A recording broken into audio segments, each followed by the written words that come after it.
Boa noite de novo. Meu nome é Joaquim Rubens, me apresentando um pouquinho mais formalmente agora. Eu sou professor aqui da escola, coordenador do mestrado profissional em gestão empresarial. Trabalhei muito tempo na Previ, no Banco do Brasil, tive a oportunidade de participar de alguns conselhos. Hoje estou no conselho aqui da nossa fundação e de uma fundação Instituto Parque do Flamengo também. Flamengo não devia ter falado Flamengo, mas enfim, é um nome, não dá para mudar. Gente, como o Brandão colocou, um dos pontos talvez fundamentais quando a gente começou as nossas elucubrações, discussões, divergências sobre o que seria a estrutura geral do livro, foi essa ideia. Falar de ética, boa parte dos discursos de ética são, precisa ser ético, tem que ser ético, ética é importante, ninguém aguenta mais isso. A preocupação central é o que está ocorrendo. Se todo mundo sabe e não está se fazendo, por quê? O que está dando errado? Por que empresas falham? E a gente vê casos de muitas empresas. E não estamos falando de empresa porcaria. Estamos falando ali de empresas... Mencionar o Instituto Parque do Flamengo de novo, né, cara? Estamos falando de empresas grandes. A gente está vendo isso, alguns casos na Alemanha, Coreia do Sul, Estados Unidos sempre aos montes, aqui no Brasil, obviamente. A pergunta é, por que ocorre isso? Por que ocorrem essas falhas? Para além do discurso, se todo mundo sabe, o que está acontecendo? E talvez um dos pontos fundamentais da discussão a gente está vendo, por exemplo, o que está ocorrendo com algumas empresas estatais distribuidoras. Se uma empresa distribuidora de energia elétrica, que é estatal, que está listada no novo mercado da Bovespa, ela tem que seguir os códigos, Código Brasileiro de Governança, o IBGC, tem que seguir o código da ANEEL também, os regulamentos de boas práticas de governança, as regras do novo mercado, a Lei 13.303, as estatais. A pergunta é, dá tempo para trabalhar com tanta coisa? Depois de seguir tanta regra, de tanta adequação, de tanto normativo, de tanto controle, a gente ainda tem tempo para trabalhar? E a pergunta central do livro era mais ou menos assim, será que a gente já não está chegando no limite de tanto controle, tanta regra? Será que as falhas estão ocorrendo, estão derivando de quê? Então, essa é a tentativa de discutir um pouco essa questão. Estamos próximos aos limites do sistema de controle. A gente tem muito controle. Qualquer problema que aparece, vamos botar mais uma auditoria, vamos botar mais um sistema, mais uma unidade de risco, mais uma unidade de compliance, mais uma unidade. Gente, é isso? Será que é isso? E, por favor, eu não estou dizendo que não são necessárias. Estou trazendo a discussão porque cada unidade que a gente coloca mais de controle, a gente está reduzindo esforço de gestão. De alguma forma, pode estar impondo custos das empresas e reduzindo, talvez, até a competitividade. Então, eu acho que isso está na hora da gente pensar um pouquinho mais até que ponto essa corda está indo antes de arrebentar.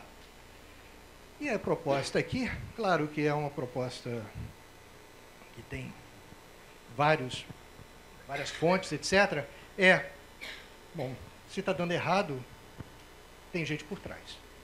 A empresa não erra, a empresa é um ente inanimado, pessoas erram. Talvez sistemas fortaleçam ou prejudiquem pessoas a errar. Então a lógica precisamos incorporar um pouquinho mais da discussão de natureza humana e alguns aspectos de cultura, principalmente cultura nacional, dentro dessa discussão. Algumas vezes a gente pega a regra dos Estados Unidos, funciona lá um modelo de compliance, a gente traz para cá. Mas espera aqui, a gente tem padrões diferentes. Um fato muito interessante, que não há dúvida, é que essa discussão é cada vez mais relevante, porque em 2015, as 10 maiores empresas globais alcançaram receitas conjuntas superiores a de 180 países. Se você pegar 207 países e botar em ordem, tirando os 27 primeiros, as empresas têm uma receita maior do que todos eles. Isso é uma coisa impressionante. Elas não seguem democracia, não seguem nada disso. Elas seguem regras, basicamente regras de mercado. 69 das 100 maiores entidades econômicas são corporações de capital público pulverizado, e não países. E das 200 maiores, são 153 corporations. Então, são os dados que mostram, obviamente, o poder dessas organizações e a responsabilidade por trás de todas elas. Naturalmente, mais externalidades e maior o impacto de cada uma dessas falhas. Um dado muito recente, muito interessante, chamou muita atenção. Confesso que esse capítulo foi muito influenciado por um livro que chama Why They Do It, do Eugene Schultz, que ele traçou ele entrevistou vários executivos presos por fraudes nos Estados Unidos. De forma geral, o resumo da história é que nenhum deles achava que tinha feito nada. Isso é que é interessante. Isso é que é interessante. E quando eles começam a descrever, você percebe que muitas das coisas que eles fizeram são coisas do nosso dia a dia. São coisas que estão muito próximas. O próprio Souto coloca em algum ponto que eles fizeram coisas que talvez muitos de nós façam no dia a dia naturalmente, mas que não tem aquele tamanho todo. E aqui a gente fala, poxa, o mundo está muito complicado. Não necessariamente. Colarinho branco se tornou um crime em 1940, pelo menos a expressão vem de 1940. O colarinho azul, que é do trabalhador do chão de fábrica, e o colarinho branco do escritório. Em 1940, o texto do... Esqueci o nome de agora, Switzerland, qualquer coisa assim. Vai trazer essa discussão. Ninguém deu muita bola, isso é mais interessante. Década de 70, um cartel na General Electric e outras empresas americanas, o pessoal achava, não, a gente não deve punir executivo, a gente não deve punir cartel, não deve punir essas coisas. Prisão de altos executivos começou a ocorrer mais meados dessa década de 70. Subornos em países estrangeiros, aqui aprendi com uma ex-aluna nossa, que não vejo por aqui hoje, mas falando do caso da Siemens, que na Alemanha, até 1999, se a empresa subornasse o governo de outro país, podia abater aquilo do imposto de renda. O que é muito interessante. E alguns políticos não nos ouçam, mas, enfim, é muito interessante. Isso até 1999, gente. Quantos anos tem isso? Aqui no Brasil, a gente tinha a lei anticorrupção, que passou a entender que a corrupção tem dois lados. Tem o corrompido, mas tem o corruptor também.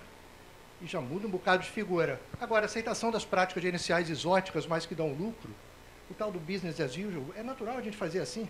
É natural fazer isso, porque eu tenho que atingir meta, tenho que cumprir aquilo ali. Não dá tempo de a gente discutir tudo aqui, mas certamente são centenas. Muito disso ainda não tem data. A gente ainda aceita muitas coisas. A gente, quando eu falo a gente, não só o mundo empresarial, o mundo de negócios, de forma geral, mas a gente trazendo um pouquinho para a cultura nacional. Quando eu estava escrevendo esse capítulo, saiu essa matéria, essa chamada, Previdência gasta 56 bilhões por ano com fraudes e erros. O que é isso? Como é que pode? Como é que a gente pode... Será que a gente está errando aonde? Aí, essa semana, saiu essa outra notícia, consulta pública para a nova legislação rejeita criminalizar o gato de TV. A sociedade, 95% acha que não deve ser criminalizado o gato. Eu confesso um certo espanto com isso. Mas o nosso caldo cultural não parece muito confortável. Aqui, gente, por favor, não é crítica à cultura, isso já deixou de fazer sentido há muito tempo. Mas é a gente tentar entender os traços para ver o que dá para fazer. Percepção de corrupção no país, 79º lugar. Confiança interpessoal, pergunta, a maioria das pessoas, a maioria dos brasileiros são confiáveis. Pergunta para as pessoas, falam que não são. O brasileiro não concorda com isso. 56º lugar. O índice de transparência, estamos em 79 também. Ou seja, nós temos certa dificuldade de aceitar certas práticas de controle. Como sustentar a supremacia de controles quando a nossa relação pessoal, a casa e a rua, como Roberto Amato falava, o ambiente da casa é tão importante. Quem corrompe são os outros. Meus amigos, meus pares não corrompem. Uma sociedade que se define pelo jeitinho tem maior aceitação a falhas e erros. Novamente, não vou fazer uma crítica antropológica, não é nem minha área, nem o que faz sentido. Mas é interpretar um pouco isso. Esse nosso caldo cultural, até que ponto isso ajuda. E a baixa confiança entre os pares também fragiliza aspectos de controle. Ou seja, é a ideia o tempo todo de que mais controle resolve? Essa é a pergunta central. E aqui um estudo do Hofstede, que é bem conhecido na área de cultura, para mostrar os nossos traços. Olha a diferença aqui. A gente aceita muito distância de poder, por exemplo. Nos Estados Unidos, no Reino Unido, muito menos. A gente aceita o individualismo americano, obviamente, bem diferente de Portugal e do Brasil. A discussão vai longe, mas chama a atenção que será que os modelos que a gente está utilizando são simplesmente trazer ferramentas? A gente está refletindo sobre a natureza do problema de controle aqui. E olhando o lado humano. Bom, o lado humano a gente passaria algumas horas e, obviamente, não vai ser o caso. Marcamos outro momento. Narcisismo ou arrogância? Bom, a gente tem vários estudos mostrando o efeito do narcisismo gerencial sobre o risco das empresas. Conta uma história que um certo empresário que tinha uma empresa, uma tal de empresa com X, alguma coisa assim, ele não gostava de receber mais notícias.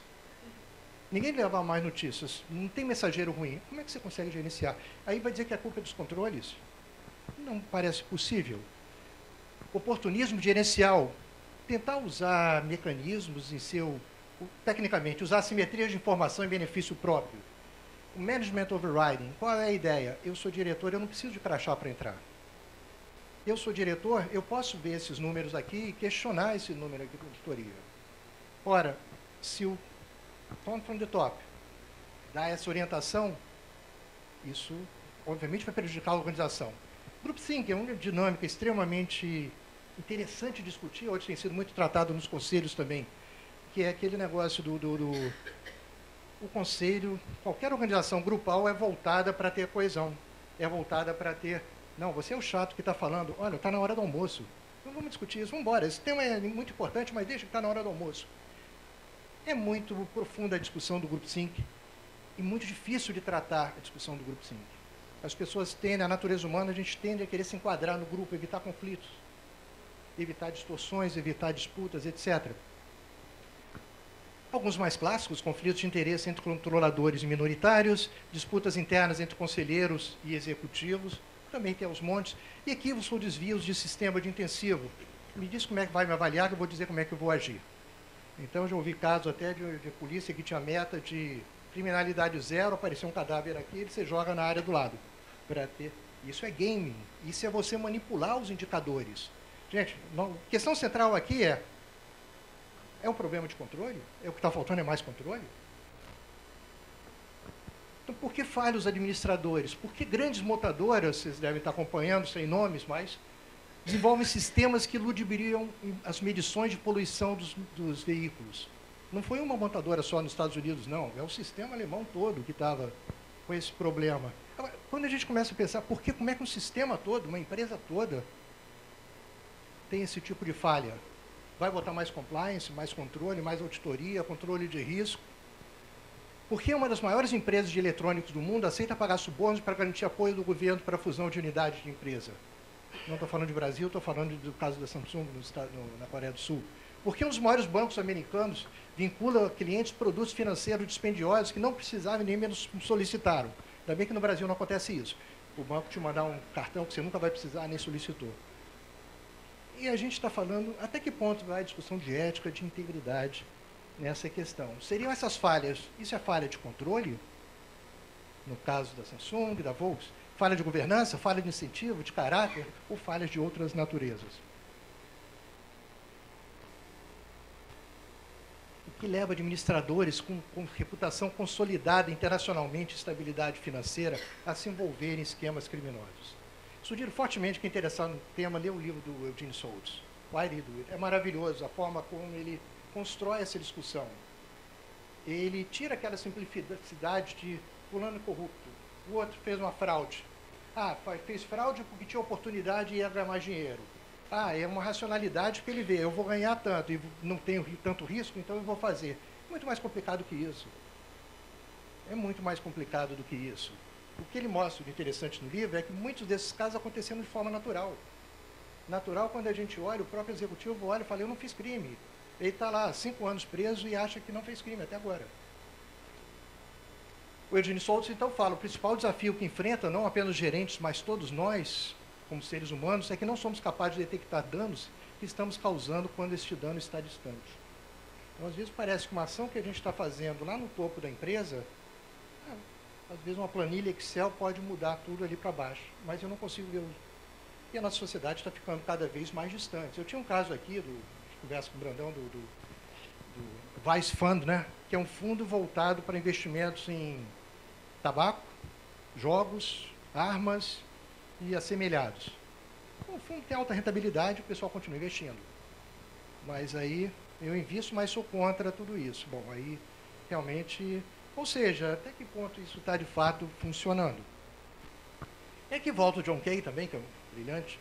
eventos ruins, vai desmentir aquela frase que tinha colocado no início, que a culpa são das pessoas. Eventos ruins nas organizações são geralmente produto de sistemas ruins, não necessariamente de pessoas ruins.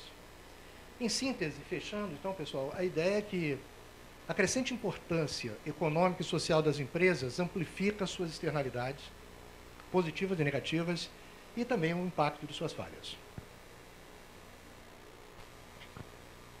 Por outro lado, a sofisticação dos mecanismos e sistemas de controles empresariais não parece ser suficiente para evitar essas falhas, apesar de custos e abrangências. E aí a proposta do capítulo, assim, vamos trazer outros temas, outras perspectivas para a discussão, considerando a natureza humana dos administradores e dos próprios grupos.